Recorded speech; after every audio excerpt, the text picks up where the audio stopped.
is no other island that's as isolated as Easter Island.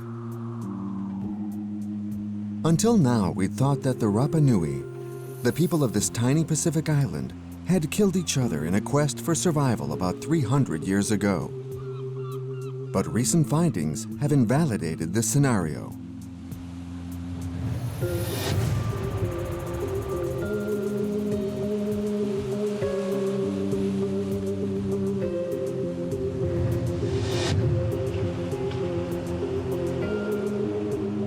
At the end of an incredible journey around the 5th century, this Polynesian people landed on this volcanic island of just 25 kilometers long.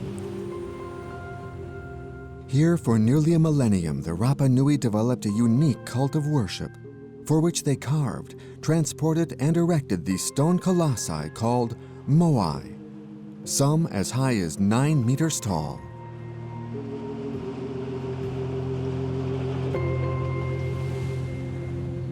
As the Rapa Nui population grew, they deforested more and more to gain arable land. It was an ecological disaster, and we thought that this led to their disappearance. Great scenery, but it doesn't resemble Polynesia. There's very little forest, no palms. In reality, the island suffered a large deforestation, and as a result, the soil was destroyed. Agriculture declined, famine occurred, war, and during those wars, the Moai were possibly tipped over, causing the destruction of these great statues. This is what we call the theory of suicide from ecological collapse. One of my colleagues, Nicolas Cauwe, came to Easter Island to conduct a new study, and the results it yielded give us a totally different version of history.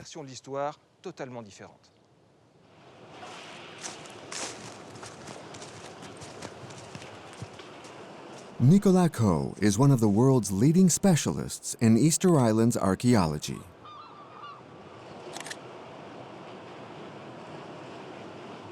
For 15 years, he has taken every argument for the ecological suicide theory and confronted each of them with his discoveries in the field.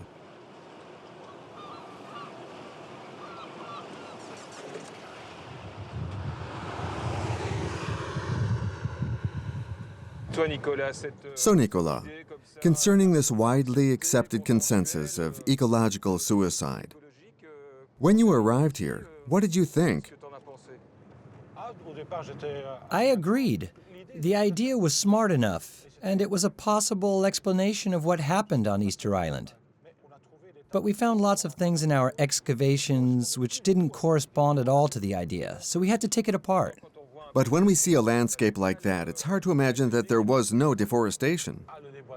Deforestation occurred, but today we can no longer say that this deforestation caused a disaster on Easter Island. According to the theory of ecological suicide, the Rapa Nui deforested their land so much it became impossible to farm, causing a famine in the 17th century.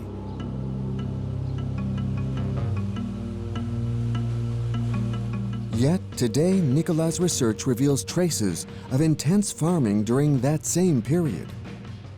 He has studied farming villages like this one. This is called an are penga. Are is home in Polynesian, and penga are carved blocks made from slabs. It's a house whose foundation is made of stone, and in front of the houses there are always beautiful terraces with pebbles. Here in the angle are 2 small blocks of penga marking the small corridor leading into the house. They used to go in on all fours. That was the principle. They entered there. Can we go through there? Today we'll go in from the side that was closed, but it does allow us to see the form and type of house. And you can see here a series of small holes perforated in the basalt slabs. These small holes held the wooden frame to make an arch, and they placed the beams into the base of this arch, which closed the roof completely. And it was covered with plants to make it completely waterproof and habitable. But they were dormitories. Yes, dormitories, because it's so narrow you can't really live inside. They didn't live inside, just slept here. They didn't have the same intimacy we do. It was just a dormitory for the extended family. This house could accommodate dozens of people.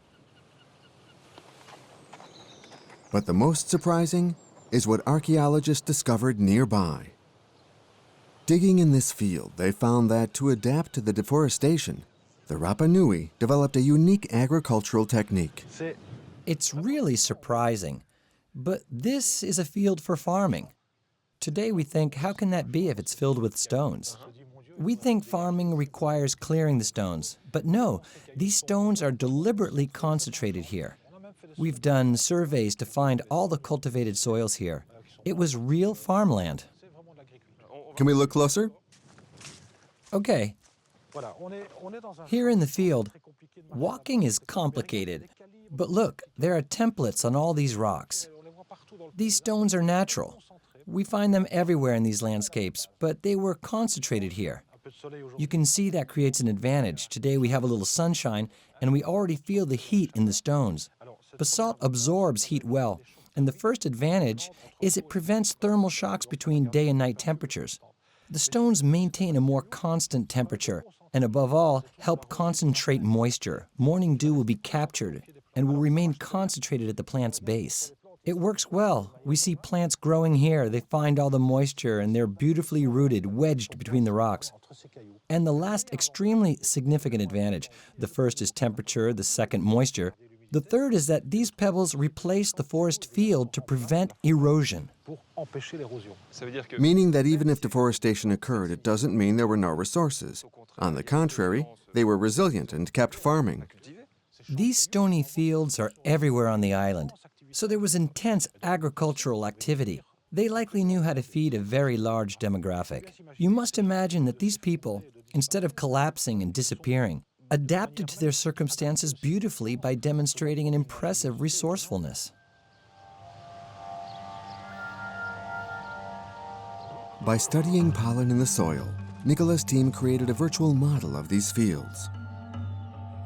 They determined that the inhabitants cultivated sweet potatoes, yams, and bananas, plants with high nutritional potential.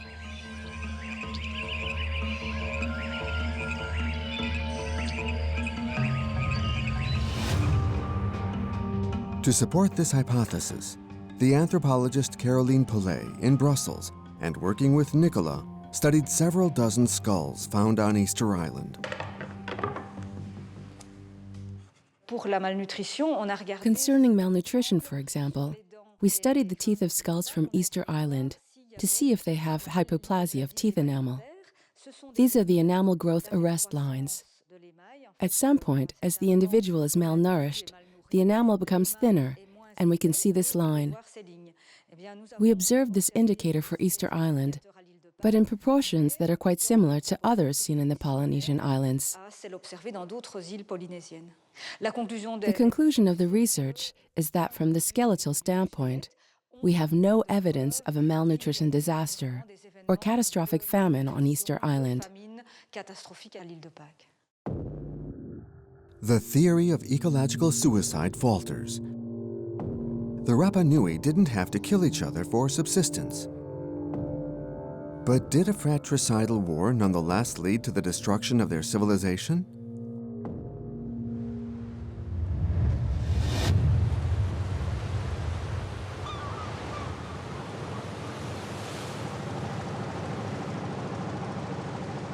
At Ongaroa, home to Easter Island's 4,000 inhabitants, Nicolas takes us to the Archaeological Museum. It contains many artifacts that up until now archaeologists took for spearheads, weapons of war. Nicolas has restudied them. Voilà, regarde. Let's take a look. These are the famous objects called mataha, shown for the first time in late 19th century by an American researcher who called them mataha because he thought this word meant spearhead. This was considered evidence of a fratricidal war? Yes, one proof, but it poses a series of problems. When you have pointed weapons like this one with a small point. Here's another smaller one. But the problem is that we have a series of other forms which are difficult to attribute to spearheads, like this one, which is very wide and asymmetrical, heavier here than there. Here's another totally asymmetrical one, with the point on the side. If they're not spearheads, what are these obsidian objects? We started studying them, and we found tiny marks made from their use. Two things differentiate them. First, the action to scrape or to cut, or second, the action to throw it. We found that most objects were used to scrape and not to throw. Clearly, they created different tool types. And if they made a spear, there was no reason to change the technology, especially to get totally useless forms. Tools of the first category were made the most, with their specific form. And there's no reason to classify all these tools in the same category. Maybe these tools were for woodworking or for farming. That doesn't mean that there were no weapons, but the importance of weapons on Easter Island has been exaggerated. This undermines the idea of a great war that decimated the entire island population. Yes, exactly. But this study is not sufficient to prove there was no war between the tribes.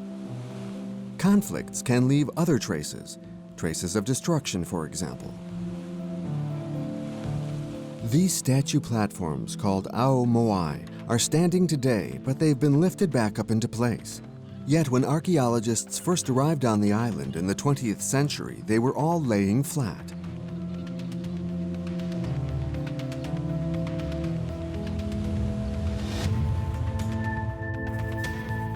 These hundreds of statues installed along the shores were highly symbolic for the Rapa Nui tribes. They represented the deified ancestors and were set with their backs to the sea, facing the villages, to protect the villages.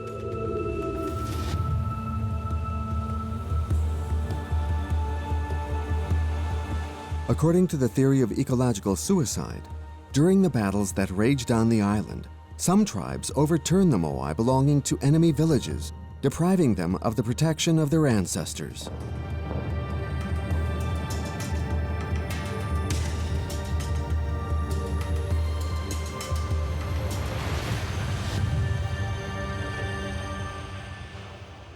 Does this explain their condition today?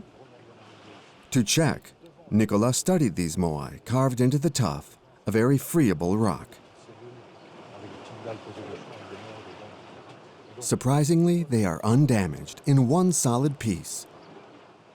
According to Nicolas, these Moai could not have been brutally tipped over onto the ground.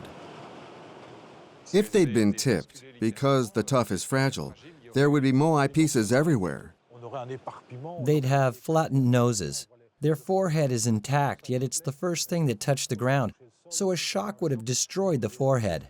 There would be Moai pieces, which is not the case. They were laid down whole. If I follow you, this is not the result of destruction.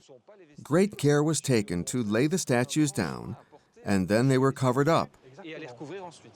The goal at some point was to stop the roll of these monuments, but with respect because they were the ancestors. So they laid them face down carefully and then enclosed them. Not a trace of war then. Exactly, nothing was broken. But why did they intentionally lay these Moai down? Is there a connection with the end of the Rapa Nui civilization? To understand this, Nicolas takes me to the Rano Raraku volcano.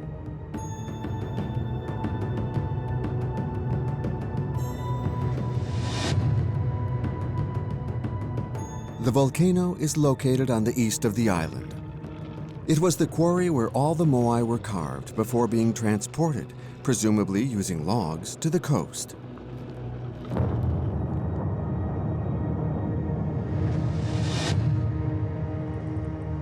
On the volcano's slopes, dozens of Moai are positioned strangely, as if they were abandoned, and the erosion of the volcano partially covered them.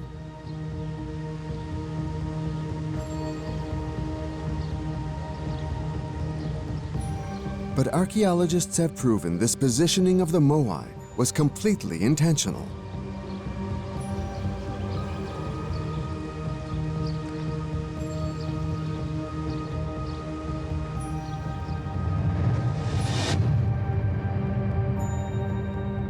Dig sites at the volcano show that these statues do not only have a head, but also an entire body buried several meters deep.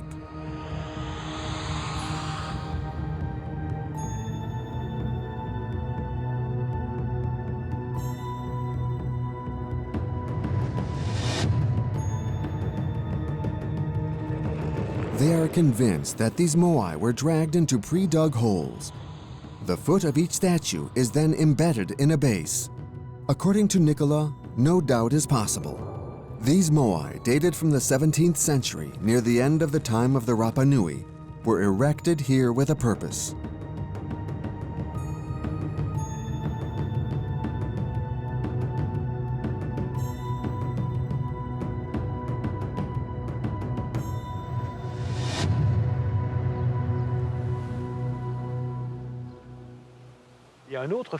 Another phenomenon we must understand is that the tuff color changes rapidly when exposed to weather. When you work with tuff, it has a beautiful yellow color, and once it's exposed to weather, it becomes a dark gray. Studying these statues, we realized their entire bottom was still that beautiful yellow color with no traces of rain. So they were buried at once. Immediately after being carved. There's no deterioration. If erosion was the cause, the lower base would be preserved, and further up we'd see more and more degradation. But we found a perfect line, above affected by weather, and under perfectly preserved. So they were carved with this in mind. We will bury them here. Exactly. This discovery has long puzzled archaeologists.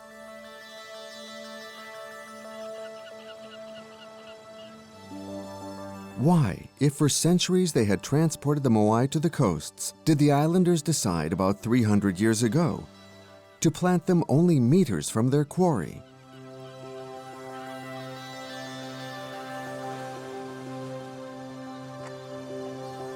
It appears the Rapa Nui wanted to signify something here. A little higher up the volcano, these statues help to better understand. At first glance, they may seem unfinished. The situation is absurd. That large one's body is barely carved. The head is exposed, but it's placed against a cliff that was a wall of the quarry. If you wanted to finish it, you'd have to turn it around and dig into the cliff. So why, when they began this statue, did they then start another just in front of it? If they wanted to detach a statue to transport it, they wouldn't start all these statues at the same time. So this statue is not unfinished. It actually wasn't meant to be finished. If you want to extract more tuff, you'd need to destroy these unfinished figures. And in Polynesian traditional societies, destroying a human figure which is inhabited, filled with mana, is unthinkable. So they had a new goal when they carved this. They didn't want to extract the statues from the volcano, but to occupy the quarries, creating a new art of wall making.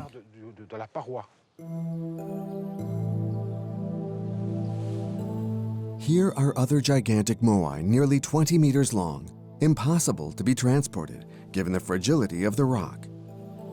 There is one in each size category. As if they wanted to use all the available tuff to prevent the creation of new statues.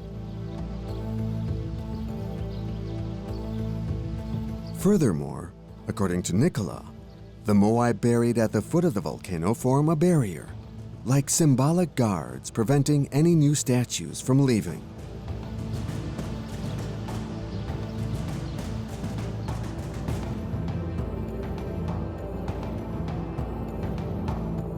Nicolas has identified a second barrier of this type, this time inside the crater.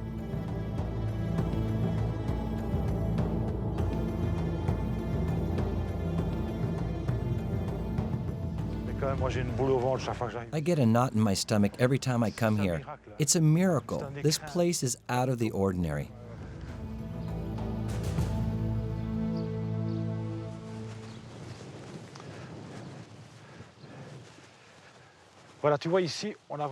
You see here a smaller replica of what's on the outside. Again, they are buried with up to 2/3 under the ground. And we also see the small quarry behind with partial, mainly unfinished statues. Tell me, Nicolas, if you put all of this end to end, how do you interpret all this? I think that they put a taboo on these quarries, a forbidden zone. Taboo. It's a Polynesian word we all know. And here they created a taboo on their ancient activities, a taboo on using the quarry. They did everything to close off this quarry with unfinished statues, a barrier in front of the lower standing statues. So they sealed off the possibility to exploit the volcano anymore. And at this time on Easter Island, values were changing. Clearly the old values lost value.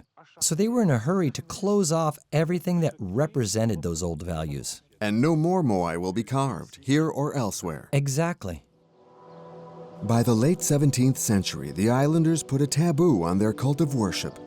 But that doesn't mean the end of their civilization. Nicolas thinks they just changed their gods.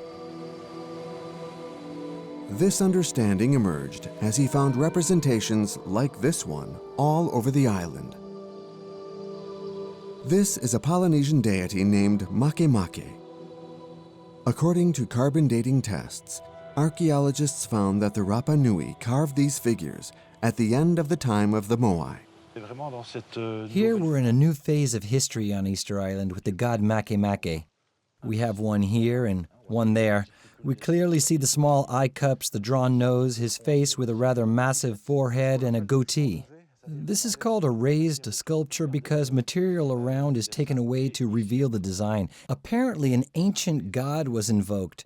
It's certainly not a new creation for the moment.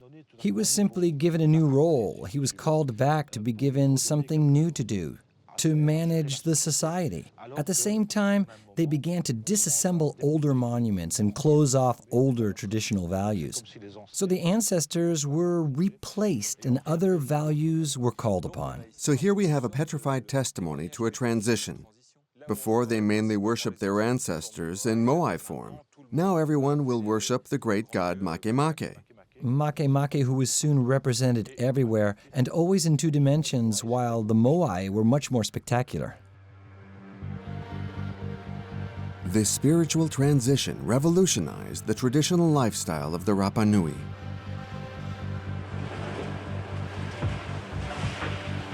But this is not enough to explain their disappearance. While undergoing great changes, another event arrives and it changes everything.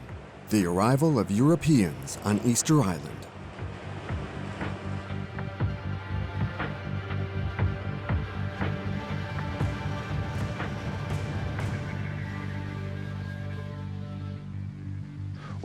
In the 18th century, a few boats arrive, but they don't stay long. Things go relatively well, but in the 19th century, there's a genocide, first through slavery and then diseases that are imported. This ending isn't caused by deforestation or land management. It's caused by an encounter with the outside world, which was extremely painful. I remember your first voyage in 1999. Now, after 15 years of research, what conclusions do you draw about Easter Island? I have two. The first brings me a lot of emotion. These people had a lot of courage to rebuild a culture, even after the terrible years of the 19th century. It was not the same as their past culture, but nonetheless based on the memory of their past. I find that courageous, especially saving their language. That's impressive. But in relation to my research, I'd say we're often wrong creating lessons from history, as lessons from history often place our current values into the past, and we interpret the past from that angle, which doesn't help us much. The lesson we created with Easter Island saying, look what they did to their island, which led to disaster, and look at what we're doing to our planet today, is a bad example. In reality, after the work we've done, me and many others find that following the deforestation and change of environment, instead of destroying their world, they actually adapted to it. So the true lesson from this story is that the Rapa Nui suddenly found themselves in a much more complicated environment and learned to adapt. Food for thought.